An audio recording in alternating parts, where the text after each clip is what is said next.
You were talking about mold making. It's so funny because I know people, mold makers, that are just like, I don't ever want to make another mold in my life. And you're like, I'm zen. I am there when I'm doing that, you know? For people that don't know how to do that, you know, that might be listening, give them an idea, like a difference between, like, you know, when you would use UltraCal making stone molds as opposed to maybe a resin mold or a silicone mold or something like that. Where are you most zen when it comes to that, if that's what you're, you know? So we mainly use UltraCal and silicone, and I enjoy either of those. Silicone, I like silicone as I'm getting older. I like silicone molds because they're easier to pull. So if you're casting stuff in them, it is easier to remove a piece from a silicone mold than it is to remove a piece from an UltraCal. So whenever anybody's coming through the studio or something and they're looking at molds, the best way to describe it would be, what are you casting? Are you casting a hard piece? Then your mold has to be soft. Are you casting a soft piece? Then you can cast like in UltraCal or a harder material. Right.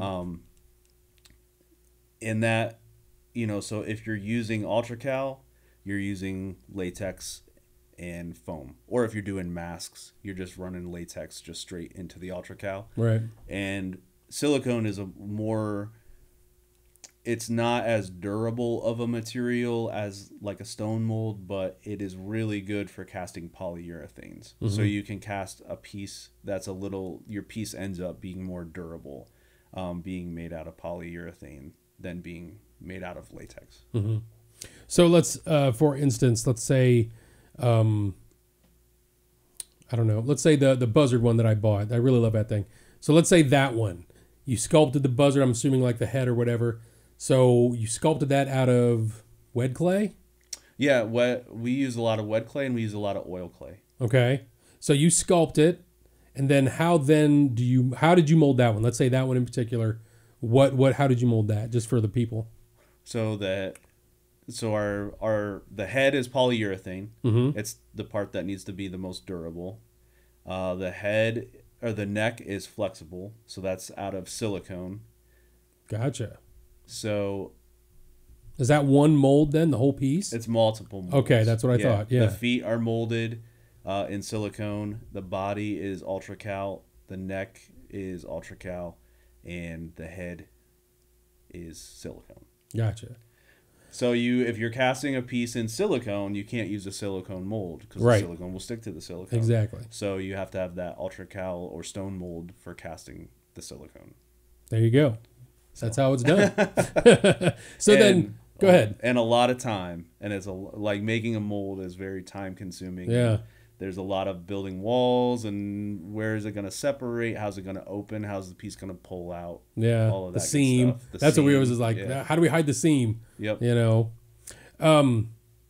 So okay, so let's say you have a stone mold, right? And you run your piece now. And then you have your polyurethane piece. Now, what's the difference in painting that piece as opposed to painting one out of your stone mold? If you're casting out of your UltraCal, it's going to be latex. So you're going to want to use like latex-based paints to paint it.